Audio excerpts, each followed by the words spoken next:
प्यारे बच्चों, आपका हमारे YouTube चैनल मेथड पॉइंट में एक बार फिर से स्वागत है। बच्चों, आज हम फोर्थ चैप्टर करेंगे, द्विघात समीकरण, है ना। इंग्लिश में इसको हम क्वाड्रेटिक इक्वेशन कहते हैं और ये भी बहुत आसान चैप्टर है, ठीक है ना। चलिए शुरू करते हैं। पहले जानते हैं द्विघात समीकरण किसे कहते हैं, है ना। चलिए देखिए, द्विघात समीकरण क्या होती है। चर x में एक द्विघात समीकरण A x square plus B x plus सी बराबर 0 के प्रकार की होती है। एक द्विघात समीकरण कैसी दिखती है आपको? एक द्विघात समीकरण आपको इस फॉर्म की दिखेगी, A x square plus B x plus सी बराबर 0 के प्रकार की होती है, ठीक है ना। जहां पर ए बी सी कोई भी वास्तविक संख्याएं हो सकती हैं। ए बी सी कोई भी वास्तविक संख्याएं हो सकती हैं। वास्तविक मतलब प्लस माइनस की, पॉइंट वाली या बगैर पॉइंट वाली, रूट वाली या बगैर रूट वाली। जितने भी नंबर्स होते हैं, जितनी भी संख्याएं होती हैं, वो सब वास्तविक संख्याएं में आती हैं और कोई भी संख्या हो सकती है ए बी सी, ठीक है। बस ये ध्यान रखना है कि ए जो है वो 0 ना हो, बस ए 0 ना हो, ठीक है ना। क्योंकि अगर ये 0 हो गया तो एक्स स्क्वायर खत्म हो जाएगा, एक्स स्क्वायर पूरा 0 हो जाएगा और फिर एक्स की ज्यादा से ज्यादा पावर 1 दिखेगी आपको। और जब एक्स की ज्यादा से ज्यादा पावर 1 दिखे तो उसको हम रैखिक समीकरण कहते हैं। तो फिर रैखिक समीकरण बन जाएगी, है ना। द्विघात समीकरण होती है जिसमें एक्स की ज्यादा से ज्यादा 2 घात हो, है ना। जो भी वेरिएबल है आपके पास, यानी जो भी चर है, जैसे एक्स चर है, इसमें इस समीकरण में एक्स जो है वो चर है, तो चर की ज्यादा से ज्यादा 2 घात हो, बस ज्यादा से ज्यादा 2 या एग्जैक्ट 2 हो, बस आप ये कहो। ज्यादा से ज्यादा की कोई बात नहीं है, 2 से ज्यादा नहीं होनी चाहिए, ठीक है ना। तो अगर आपको चर की घात 2 मिलेगी तो इसका मतलब वो द्विघात समीकरण कहलाएगा, ठीक है ना। अब मैं कुछ एग्जांपल आपको देता हूं। जैसे x square plus 3x plus 2 बराबर 0। देखो यहाँ पे ये जो है एक द्विघात समीकरण है, क्योंकि यहाँ पर चर की जो ज्यादा से ज्यादा घात है वो 2 है। ये चर की घात 1 है, ये चर की घात 2 है ना। तो यहाँ ज्यादा से ज्यादा घात कितनी है? 2 है। ए की वैल्यू कितनी है? ए की वैल्यू 1 है। देखिए, जैसे यहाँ पर एक्स स्क्वायर के मल्टीप्लाई में आपको कुछ नहीं दिख रहा, तो इसका मतलब यहाँ पर 1 है ना। तो ए की वैल्यू 1 हो गई, बी की वैल्यू यहाँ पर 3 हो जाएगी, सी की वैल्यू यहाँ पर 2 हो जाएगी। तो देखो, ए बी सी तीनों वास्तविक संख्याएं हैं और ए जो है वो नॉट इक्वल टू 0 भी है ना। तो इसका मतलब मैं इसे कह सकता हूं कि एक द्विघात समीकरण है।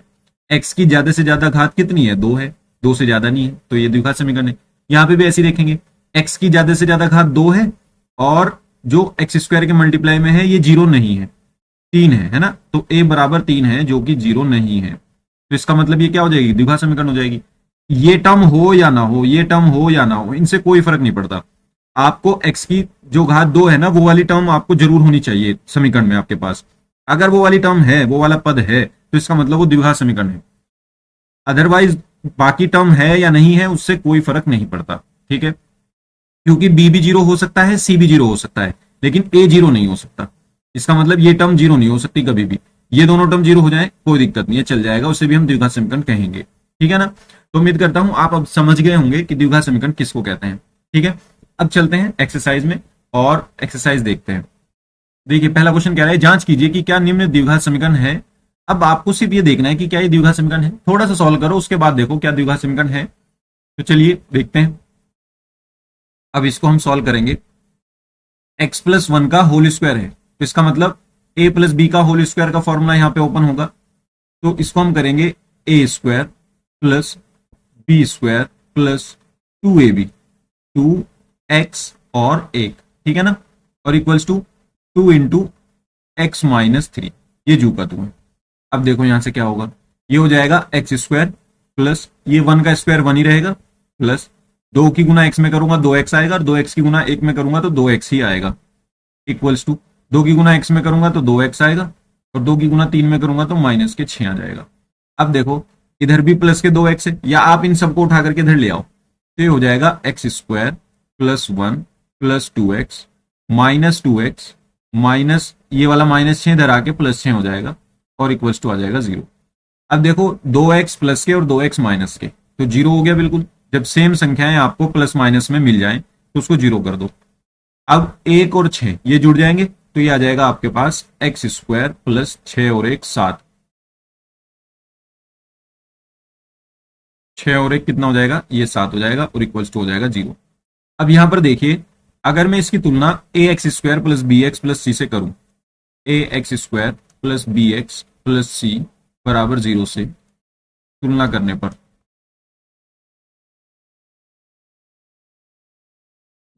पर, तो यहां से a की वैल्यू क्या मिलेगी, a की वैल्यू मुझे मिली 1, क्योंकि एक्स स्क्वायर के गुना में कुछ भी नहीं है और x की तो यहाँ पे टर्म है ही नहीं। तो जब x की टर्म नहीं होगी तो इसका मतलब b जो होगा वो 0 होगा। और c की वैल्यू क्या मिली आपको, c की वैल्यू मिली 7। तो देखिए a 0 नहीं है, a नॉट इक्वल टू 0, और a b c तीनों वास्तविक संख्याएं हैं, अतः यह एक द्विघात समीकरण है ना। तो ये जो होगी आपकी, ये एक द्विघात समीकरण होगी। यहां पे लिख देंगे अतः यह एक द्विघात समीकरण है।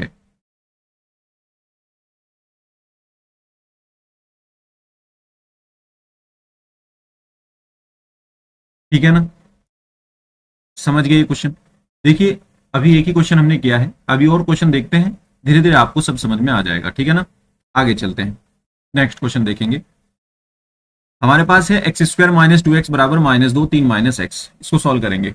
देखिए तो पहले आपके पास क्या आएगा, एक्स स्क्वायर माइनस 2x बराबर, इस -2 की गुना अंदर करेंगे दोनों में, -2 की गुना 3 में करेंगे तो -6 आएगा, और -2 की गुना -x में करेंगे तो माइनस माइनस प्लस और 2x आ जाएगा। ठीक है, अब देखो यहां पे इन सबको इधर ले आओ उठा करके, तो ये हो जाएगा आपके पास X square minus 2x plus 6 minus 2x equals to 0। जब आप किसी भी संख्या को बराबर के दूसरी साइड ले जाते हो, चाहे इधर से इधर ले जाओ चाहे इधर से इधर ले आओ, तो उनका साइन चेंज हो जाएगा। जैसे ये -6 था, इधर आएगा तो +6 हो जाएगा, ये 2x इधर आएगा तो -2x हो जाएगा। ठीक है ना, अब देखो एक्स स्क्वायर वाली टर्म एक्स स्क्वायर वाले में जोड़े घटाएंगे, तो एक्स स्क्वायर वाली टर्म तो और कोई है नहीं, तो एक्स स्क्वायर वाली टर्म को जो का तू लिखो, एक्स वाली टर्म को एक्स वाली टर्म के साथ ही जोड़े घटाएंगे, तो -2x ये रहा और -2x ये रहा, तो माइनस माइनस प्लस होता है, तो 2 और 2 4 हो जाएंगे, लेकिन चिन्ह जो आएगा वो माइनस के ही आएगा, और 6 जो का तू रहेगा, है ना। अब ये हमें चेक करना है द्विघात समीकरण है या नहीं है। तो यहाँ पे देखो a की वैल्यू तो मुझे 1 मिलेगी, क्योंकि एक्स स्क्वायर के गुना में 1 है। b की वैल्यू मुझे क्या मिलेगी, इससे तुलना करेंगे हम, ये वाली लाइन सेम लिखेंगे, A x square plus B x plus सी बराबर 0 से तुलना करने पर a बराबर 1 आ जाएगा, जो कि 0 नहीं है। b की वैल्यू क्या आ जाएगी, जो x के मल्टीप्लाई में -4, ये b की वैल्यू है, तो ये -4 आ गया। c की वैल्यू कितनी है, जो ये कांस्टेंट टर्म है, ये आपका 6 आ जाएगा। तो अब देखो यहां पर कि a जो है वो 0 तो नहीं है, a 0 नहीं है, और x की ज्यादा से ज्यादा पावर 2 है ना, तो इसका मतलब ये एक द्विघात समीकरण है। ठीक है ना, तो हम इसमें क्या लिखेंगे, अतः यह भी एक द्विघात समीकरण है, अतः यह भी एक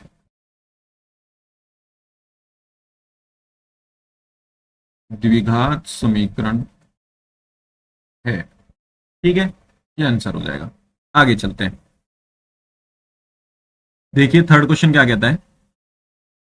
थर्ड क्वेश्चन ये कह रहा है, इसको भी चेक करना है, तो गुना करो अंदर इन सब की, एक्स की एक्स में गुना करेंगे तो ये एक्स स्क्वायर आ जाएगा, एक्स की गुना 1 में करेंगे तो एक्स आ जाएगा। देखो कैसे गुना करते हैं, पहले एक्स की पहली टर्म में करो, फिर इसी एक्स की दूसरी टर्म में करो, ठीक है, चिन्ह समेत, फिर इसकी सेकंड टर्म की इसमें करो फर्स्ट टर्म में, और फिर इसकी दोनों इसमें करो।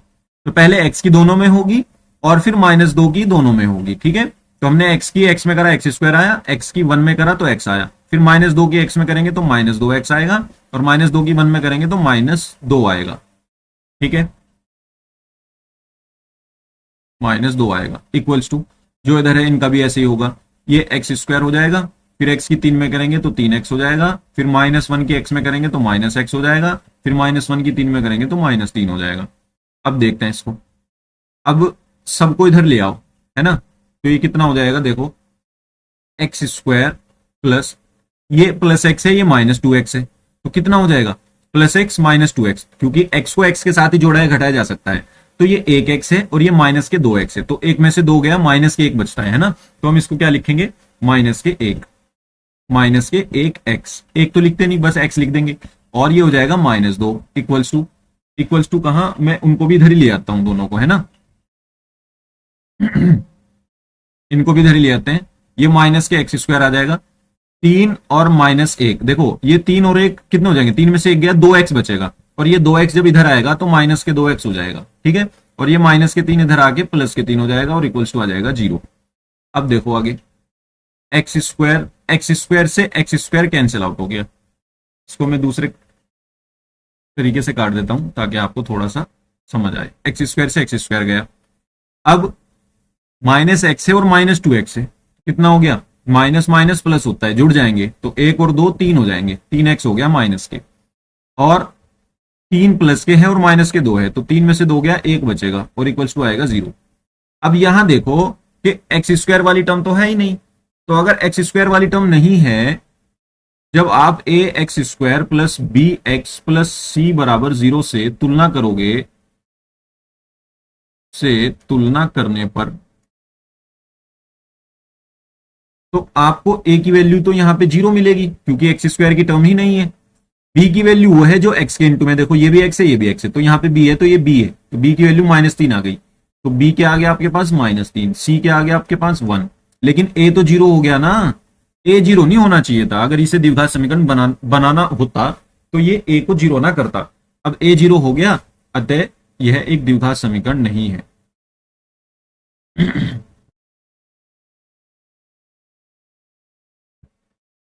अतः यह एक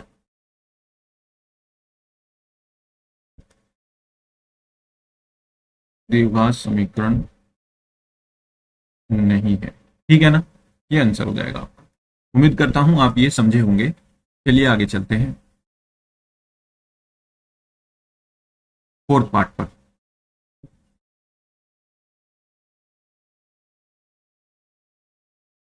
इसमें भी ऐसे ही दोनों की गुना करेंगे अंदर, ठीक है ना, x की 2x में करेंगे सबसे पहले तो हो जाएगा 2x स्क्वायर, ऐसा मत कर देना x की 2x में करी तो 3x हो गया, गुना कर रहे हैं हम, ठीक है ना, गुना में घाते जुड़ती हैं, तो जब x की गुना आप x में करोगे तो इसकी पावर भी 1 है और इसकी पावर भी 1 है, तो ये गुना में घाते जुड़ जाती हैं, तो 1 + 1 ये हो जाता है 2, तो x की गुना जब x में करोगे तो ये x स्क्वायर हो जाएगा, ठीक है ना। अब चाहे आप x की गुना 2x में कर लो तो ये 2 है ना जो, ये तो रहेगा सेम, बस x की गुना x में करके x स्क्वायर हो जाएगा, इस तरीके से करते हैं गुना, ठीक है ना, ये ध्यान रखना आप। आगे चलते हैं, देखिए x की 2x में करी 2x स्क्वायर हो गया, x की 1 में करेंगे तो x ही आएगा, फिर -3 की 2 में करेंगे तो -3 दूनी 6x हो जाएगा, -3 की 1 में करेंगे तो -3 हो जाएगा, और इक्वल्स टू इस x की x में करेंगे तो x स्क्वायर हो जाएगा और ये 5x हो जाएगा, ठीक है। आगे चलते हैं, देखो इन सबको इधर ले आओ, तो ये 2x स्क्वायर हो गया आपका, यहाँ पे ये साइन लगा देना, जब बीच में ये चल रहा हो ना, बीच में इक्वल का साइन चल रहा हो इक्वेशन में, तो आप यहाँ पे जब इससे दूसरी स्टेप पे जाते हैं तो आपको यहाँ पे ये साइन लगा देना है इम्प्लाइज का, ठीक है ना। तो 2x स्क्वायर प्लस x, अब इसको भी मैं सॉल्व कर लेता हूं, ये जो है आपके पास x - 6x है ना, तो एक में से -6 घटाना है या एक में से आपको 6 घटाना है, तो एक में से 6 घटाने का मतलब है आप 6 में से एक ही घटाओ लेकिन माइनस में संख्या आएगी, तो 6 में से 1 गया 5, माइनस के 5x आ जाएगा, माइनस के 5x माइनस के 3, इनको इधर ले आओ, -x स्क्वायर -5x और इक्वल्स टू 0, ये वाला इधर आके माइनस हो जाएगा, तो ये कितना बचा, 2x स्क्वायर में से x स्क्वायर गया, कितना बचा, x स्क्वायर बचा, -5x -10x हो गए, और ये -3 है और इक्वल्स टू 0 है। अब देखो ये एक द्विघात समीकरण बन गई क्योंकि यहाँ पे a की वैल्यू 1 मिल रही है मुझे, a की वैल्यू 1 मिल रही है, b की वैल्यू -10 मिल रही है और c की वैल्यू मुझे -3 मिल रही है, तो a 0 तो नहीं हुआ, देखो यहाँ पर a 0 तो नहीं है, a नॉट इक्वल टू 0, अतः यह एक द्विघात समीकरण है, यह एक द्विघात समीकरण है, ठीक है ना। अब तो समझ रहे होंगे ना किस तरीके से हमारा प्रोसेस चल रहा है, बस हमें ये देखना है x की हाईएस्ट पावर 2 बच रही है क्या, यहीं से नहीं देख करके पता चलेगा, इसको थोड़ा सा सॉल्व करना पड़ेगा, ठीक है ना, थोड़ा उसकी फॉर्म में लाना पड़ेगा, द्विघात समीकरण की फॉर्म में, इस फॉर्म में लाना पड़ेगा, ax square plus bx plus c बराबर 0, जब यहां इस फॉर्म में आ जाएंगे तब चेक होगा कि ये द्विघात समीकरण है या नहीं है, फिर आपको बस जब इस फॉर्म में आ जाओगे फिर आपको ये देखना है क्या a 0 है या नहीं है, अगर a 0 हो गया तो वो द्विघात समीकरण नहीं है, अगर a 0 ना हुआ तो ये द्विघात समीकरण है, ठीक है। उम्मीद करता हूं आप ये समझे होंगे। चलिए आगे चलते हैं नेक्स्ट क्वेश्चन पर। देखिए फिफ्थ पार्ट आपका क्या कहता है, सबसे पहले इसकी गुना करेंगे, दोनों में ऐसी जैसे पीछे की रही है, हमने फटाफट कर देता हूँ। 2x² हो गया, माइनस के 3 दूनी 6x हो गया, 2 तिया माइनस के 6x हो गया, फिर माइनस के x हो गया, फिर माइनस माइनस प्लस में 3 हो गया, इक्वल्स टू x² हो गया, फिर माइनस के x हो गया, प्लस के 5x हो गया, और माइनस के 5 हो गया। अब देखो यहाँ से 2x² minus 6x minus 1x, तो माइनस के 7x हो गए, क्योंकि माइनस माइनस प्लस होते हैं। x² माइनस 1x और प्लस 5x, तो 5 में से 1 गया, 4 बचेंगे, और बड़ी संख्या का चिन्ह आएगा तो प्लस के 4x आ जाएगा और माइनस में 5 आ जाएगा। अब इन सबको एक जगह ले आओ उठाकर, 2x² माइनस 7x प्लस 3, इनको भी इधर ले आएंगे तो माइनस के x² माइनस के 4x और प्लस के 5, सबके साइन चेंज हो जाएंगे, है ना, सबके चिन्ह जो है वो चेंज हो जाएंगे। तो 2x² में से 1x² गया, 1x² बचेगा, और माइनस 7x और minus 4x, minus minus plus होता है तो 7 4 11x हो जाएगा, 3 और 5 8 हो जाएंगे, ठीक है, इक्वल्स टू 0। तो ये भी एक द्विघात समीकरण है, क्योंकि यहाँ पर a बराबर 1 है, ठीक है ना, तो a not equal to 0। b की वैल्यू आपको यहाँ पे -11 मिलेगी, c की वैल्यू यहाँ पे 8 मिलेगी, अतः यह एक द्विघात समीकरण है।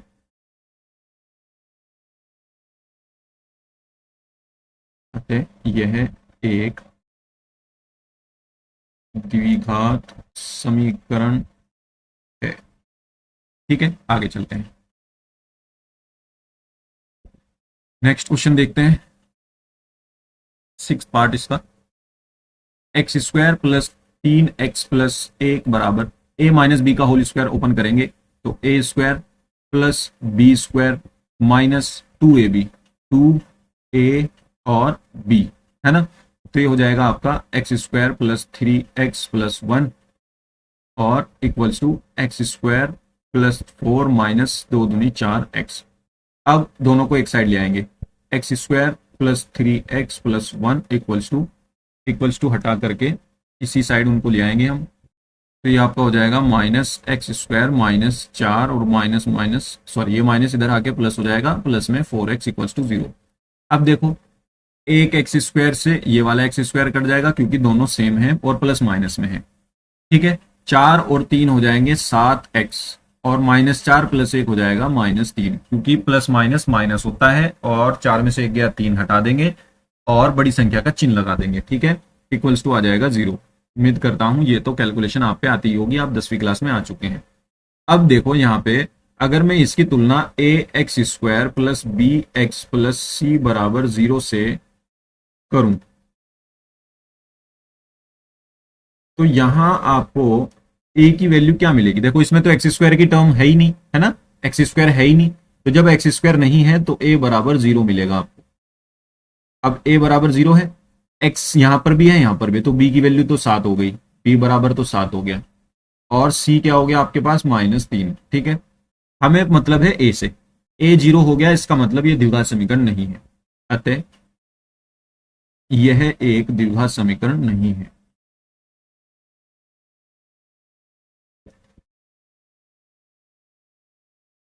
द्विघात समीकरण नहीं है। उम्मीद करता हूं ये क्वेश्चन भी आप समझे होंगे और अब आपको द्विघात समीकरण पहचाननी आ गई होगी, ठीक है ना। यहां तक हमने काफी सारे क्वेश्चन कर लिए हैं, अब देखते हैं नेक्स्ट पार्ट इसका, और ये दोनों पार्ट मैं आपको होमवर्क में देता हूं, ठीक है ना। आप यहां पे इस क्यूब को देखकर ही डायरेक्ट मत बता देना कि एक द्विघात समीकरण है या नहीं है, आपको इनको हल करना पड़ेगा, ठीक है। इनको थोड़ा सा सॉल्व करो, सॉल्व करने के बाद उस फॉर्म में ला करके देखो, इस फॉर्म में ax² plus bx plus c बराबर 0, इस फॉर्म में ला करके देखो। जब इस फॉर्म में आ जाओगे तब क्लियर होगा ये द्विघात समीकरण है या नहीं, ठीक है।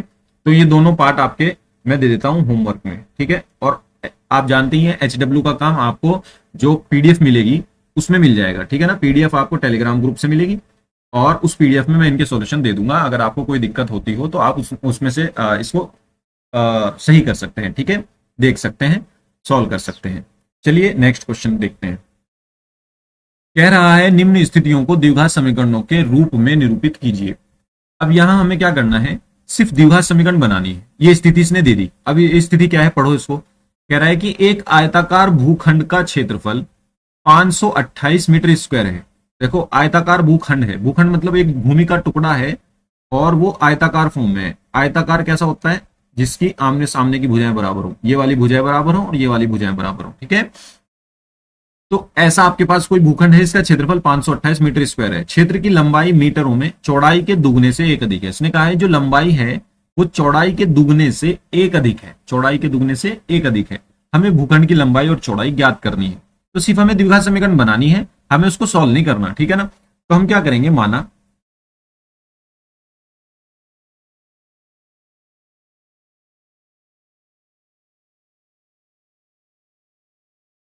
माना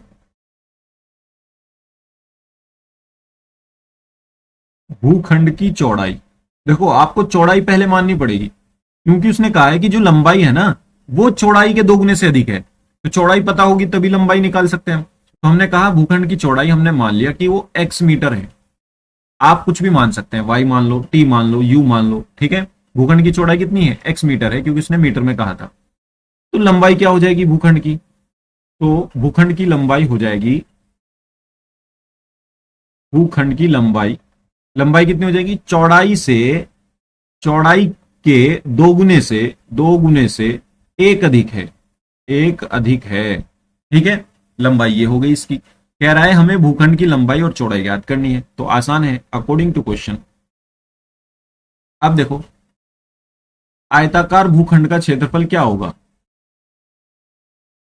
आयताकार भूखंड का क्षेत्रफल बराबर उसकी लंबाई गुना चौड़ाई, यही तो होगा, लंबाई गुना चौड़ाई।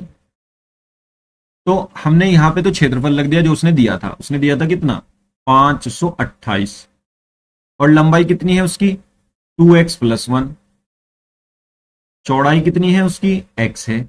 बस इसको सॉल्व कर लो, आंसर आ जाएगा आपका 528 इक्वल्स टू एक्स की गुना दोनों में कर दो, x की गुना 2x में करेंगे तो 2x स्क्वायर हो जाएगा, x की गुना 1 में करेंगे तो x आ जाएगा। अब इस 528 इन दोनों को भी इधर ले आओ, या इस 528 को उधर ले जाओ, तो इसको यहां पे जीरो करके इधर ले जाएंगे, 2x square plus x minus 528। तो अब मैं इसको बदल कर सकता हूं, मतलब दाएं पक्ष को बाईं तरफ लिख दूंगा, बाईं तरफ को वाले को दाएं तरफ लिख दूंगा, रहेंगे तो बराबर ही। मतलब इसकी वैल्यू जीरो है तो मैं इसको ऐसे भी तो लिख सकता हूं 2x square plus x minus 528 बराबर जीरो, ठीक है ना। ये आपका जो है समीकरण आ जाएगी आपकी।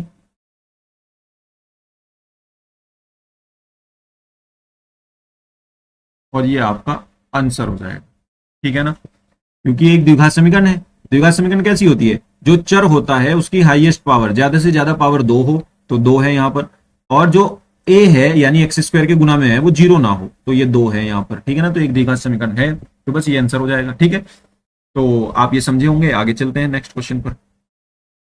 मान लो इसकी लंबाई मान लो और चौड़ाई मान लो, इसकी लंबाई हमने चौड़ाई इसकी मानी थी कितनी x, तो ये हो गई थी 2x+1। कह रहा है कि दो क्रमागत धनात्मक पूर्णांकों का गुणनफल 306 है, हमें पूर्णांकों को ज्ञात करना है। तो सबसे पहले आपको पूर्णांक पता होने चाहिए। माना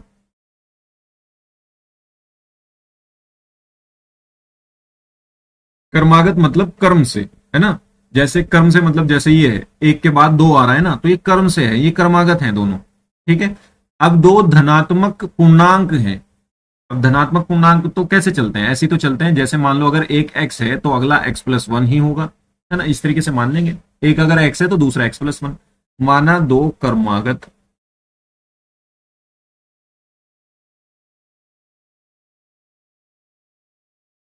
धनात्मक पूर्णांक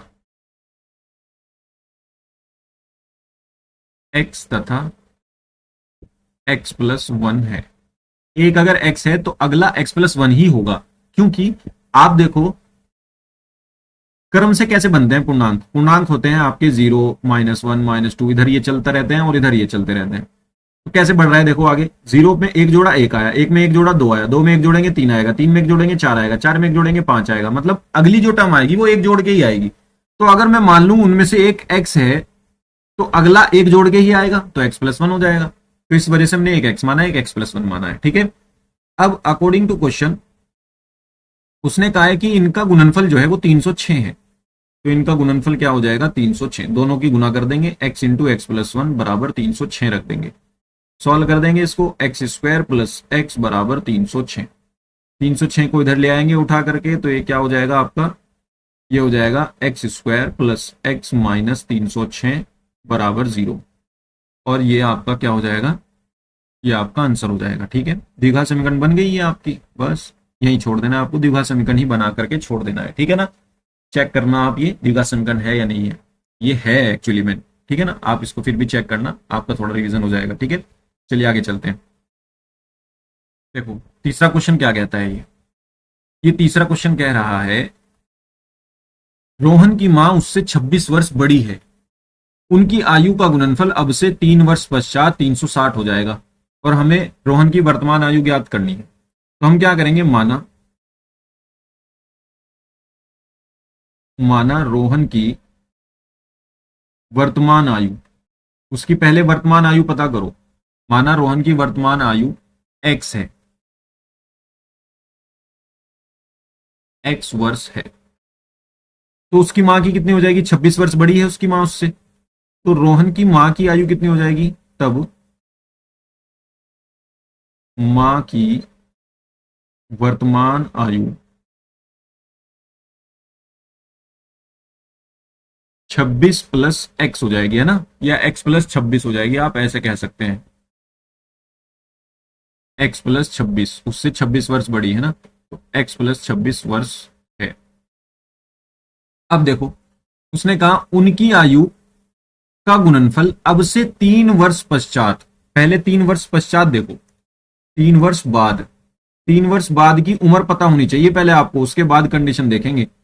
3 वर्ष बाद रोहन की आयु कितनी है, 3 वर्ष बाद रोहन की आयु, मान लो अगर आपकी आज वर्तमान आयु 15 है, तो 3 वर्ष बाद आपकी आयु कितनी हो जाएगी, 3 जोड़ दोगे उसमें 18 हो जाएगी। तो रोहन की आज जो है वो x आयु है, x वर्ष है, तो अगर उसमें मैं 3 जोड़ूंगा तो x प्लस 3 हो जाएगा। तो बस यही मुझे दिखाना है कि ये x प्लस 3 हो जाएगी 3 वर्ष बाद। ठीक है ना, x प्लस 3 वर्ष, तो उसकी मां की कितनी हो जाएगी आयु, उसकी मां की आयु हो जाएगी x प्लस 26, तो पहले ही है वो फिलहाल, x प्लस 26 में मैं क्या करूंगा, 3 और जोड़ दूंगा, तो कितनी हो जाएगी, x प्लस 29 हो जाएगी। ठीक है, ये पता चल गया आपको। अब चलते हैं according to question. According to question उन्होंने कहा है कि 3 वर्ष बाद उनकी आयु का जो गुणनफल है वो 360 हो जाएगा। तो 3 वर्ष बाद जो उनकी आयु है उनका गुणनफल, तो 3 वर्ष बाद की आयु ले लो और उनको गुना कर दो, यानी उनका गुणनफल ले लो, कितना हो जाएगा, 360 हो जाएगा भाई साहब। अब इसकी गुना कर दो बस, x की गुना एक्स स्क्वायर में हो जाए, x में करके एक्स स्क्वायर हो जाएगा, x की गुना 29 में होगी तो 29x हो जाएगा, 3 की गुना x में होगी तो 3x हो जाएगा। प्लस माइनस का भी ध्यान रखना, फिलहाल तो यहाँ प्लस प्लस ही है तो सारे प्लस में ही चलेंगे। 3 की गुना 29 में करेंगे तो कितना हो जाएगा,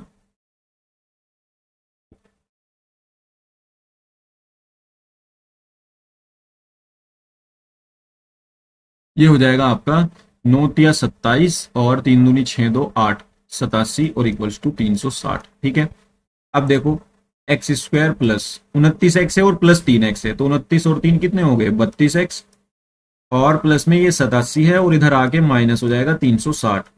तो 360 में से 87 घटा देंगे और माइनस का चिन्ह लगा देंगे, बस ये ध्यान रखना है हमें। ठीक है, तो आपका जो आंसर आ जाएगा वो ये आ जाएगा, एक्स स्क्वायर प्लस 32x और 60 यहां से घटा दो, 27 और बचेंगे, 27 300 में से घटा देंगे तो ये बचेंगे आपके 73, यानी 273, माइनस में 273 इक्वल्स टू 0।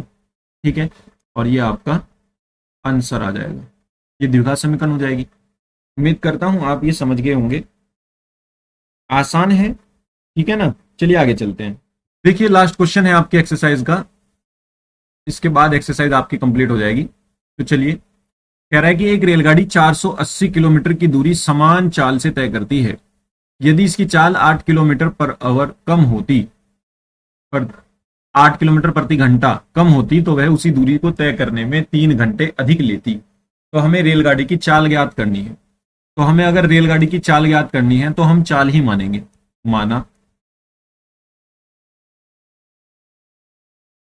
माना रेलगाड़ी की चाल बराबर x किलोमीटर प्रति घंटा है। ठीक है ना, आपने मान लिया रेलगाड़ी की चाल x किलोमीटर प्रति घंटा है।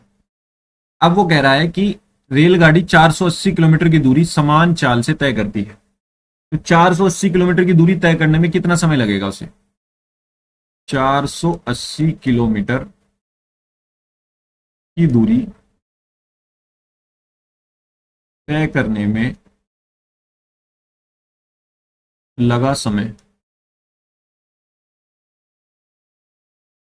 समय बराबर दूरी बटे चाल, तो दूरी आ जाएगी, चाल x आ जाएगी। ठीक है, इतना समय और घंटा। ठीक है ना, मतलब इतने घंटे लगे उसे। ठीक है, अब वो कह रहा है कि यदि इसकी चाल 8 किलोमीटर प्रति घंटा कम कर दें, यदि चाल 8 किलोमीटर प्रति घंटा कम कर दी जाती है, तब दूरी तय करने में लगा समय। तब हमारे अकॉर्डिंग समय क्या होगा? अब देखो, जब 8 किलोमीटर प्रति घंटा जो चाल है वो कम कर दी, दूरी तो सेम है 480 किलोमीटर, दूरी बटे चाल आता है, समय बराबर दूरी बटे चाल। अब चाल जो थी पहले x थी, अब उसे 8 किलोमीटर प्रति घंटा कम कर दी, तो कम का मतलब है x में से 8 घटा देंगे। ठीक है ना, ये चाल हो गई अपनी, दूरी बटे चाल है ना, दूरी वही है, चाल हमने 8 किलोमीटर प्रति घंटा कम कर दी, ये हमारे अकॉर्डिंग निकला समय। अब वो कह रहा है कि जो समय उसे अब लगा कम करके, चाल को कम करके जो समय लगा है उसे, वो 3 घंटे ज्यादा लगा है। तो जो पहले समय लगा था वो 3 घंटे ज्यादा था। तो अकॉर्डिंग टू क्वेश्चन पहले जो समय लगा था, 480 बटे x, ये 3 घंटे ज्यादा था। किससे? इस वाले से जो अब समय लगा है चाल कम करने के बाद। तो इनको दोनों को बराबर करने के लिए मुझे 3 किस कम की जो कम है उसकी तरफ जोड़ना पड़ेगा। तो कम तो ये है ना, क्योंकि सॉरी, एक मिनट रुकिए, शायद मैंने गलत बताया। मैं कह रहा हूं कि यदि उसकी चाल 8 किलोमीटर प्रति घंटा कम होती तो उसे दूरी तो तय करने में 3 घंटे ज्यादा लेती, तो ये 3 घंटे ज्यादा है पहले से, ये कम है 3 घंटे। तो जो कम है उसकी तरफ 3 जोड़ दो, या ज्यादा वाले में से 3 घटा दो। तो ज्यादा वाले में से हमने 3 घटा दिया। ठीक है ना, बस अब हम क्या करेंगे, इसको सॉल्व करेंगे, बाकी कुछ नहीं। ठीक है, देखिए, तो जो x वाली टर्म है उन सबको एक तरफ ले आओ। ये 480 बटे x है, माइनस ये 480 बटे x माइनस 8 है, और इक्वल्स टू -3 है। ठीक है, अब देखो इसको, यहां से अगर मैं एलसीएम लूं, पहली बात तो दोनों में 480 है, इसको कॉमन ले लो तो आसान पड़ेगा। तो 480 को कॉमन ले लिया दोनों में से, तो यहां बचेगा 1 बटे एक्स, और माइनस यहां पे बचेगा 1 बटे एक्स माइनस 8। ठीक है, और इक्वल्स टू हो गया -3। अब देखो 480 यहां पे जू का तू है, अब इसका एलसीएम लेंगे, x गुना x माइनस 8, दोनों की गुना कर लो, ये इनका एलसीएम होगा। तो यहाँ पे x सेम है, x को काट दो, x माइनस 8 की गुना 1 में कर दो। बस ये ध्यान रखो, जब इनकी दोनों की गुना करके लिखते हैं ना, तो इसकी गुना यहाँ होती है ऊपर, ये x माइनस 8 की गुना 1 में हो जाएगी, और इस x की गुना यहाँ होती है, क्रॉस मल्टीप्लाई हो जाती है। ठीक है ना, ये ध्यान रखो, और बराबर -3। ठीक है, अब इस x से ये x कट जाएगा, क्योंकि दोनों सेम है और प्लस माइनस के हैं। तो यहां से क्या होगा, यहां से हो जाएगा 480 की गुना -8 में हो जाएगी, यानी माइनस के आ जाएगा 8 की गुना 8 0 0, 8 8 64 का 4, हासिल को 6, 8 चौक 32 और 6 38, 3840 आ गया।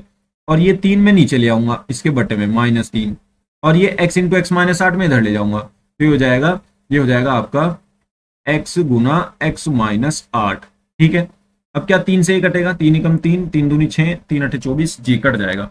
माइनस से तो माइनस कट गया, 3 से इसे काट देंगे, 3 एकम 3, 3 दूनी 6, यहां से 2 इधर चले गए, 3 अठे 24, और ये 0 जू की तुम, तो ये आ गया आपका 1280 इक्वल्स टू x की गुना x में करेंगे एक्स स्क्वायर, x की गुना 8 में करेंगे तो -8x। अब 1280 को उधर ले जाएंगे, तो ये हो जाएगा आपका, इधर 0 बचेगा, ये हो जाएगा एक्स स्क्वायर माइनस 8x और माइनस 1280। ठीक है, बस इनको इंटरचेंज कर दो, मतलब इस पूरी को, इस समीकरण को इधर लिख लो। ये हो जाएगा x square minus 8x minus 1280 equals to 0। देखो भाई, अगर x बराबर 7 है तो x बराबर 7 लिख लो या 7 बराबर x लिख लो, बात तो एक ही है ना। तो मैंने इसको ऐसे लिख दिया करके, ये वाली इधर लिख ली, ये वाली इधर लिख ली, तो ये वाली संख्या इधर वाली जो पूरी टर्म्स थी वो सारी इधर लिख ली, 0 को उधर भेज दिया, कोई फर्क नहीं पड़ता। ठीक है ना, तो ये हमारी आपकी समीकरण आ जाएगी, ये आपका आंसर हो जाएगा। ठीक है ना, उम्मीद करता हूं आप ये समझ गए होंगे। ठीक है, और इसी के साथ हमारी एक्सरसाइज कंप्लीट होती है। अब मिलेंगे नेक्स्ट एक्सरसाइज में। ठीक है ना, अगर कुछ भी नहीं समझ में आया हो, आपके कुछ भी डाउट हो, कमेंट में पूछिए। और आप इसकी पीडीएफ जो है वो टेलीग्राम ग्रुप से ले सकते हैं, जैसे कि हमने यहाँ पे भी लिखा है, नोट्स पीडीएफ टेलीग्राम ग्रुप से डाउनलोड कर सकते हैं। ठीक है ना, नोट्स की जो पीडीएफ है वो टेलीग्राम ग्रुप से डाउनलोड हो जाएगी। टेलीग्राम ग्रुप की लिंक आपको डिस्क्रिप्शन में मिलेगी। ठीक है ना, डिस्क्रिप्शन में मिलेगी। बस अब अगर आप चैनल पे नहीं है तो चैनल को सब्सक्राइब कर लीजिए। ठीक है, चलिए मिलते हैं नेक्स्ट वीडियो में। Thank you.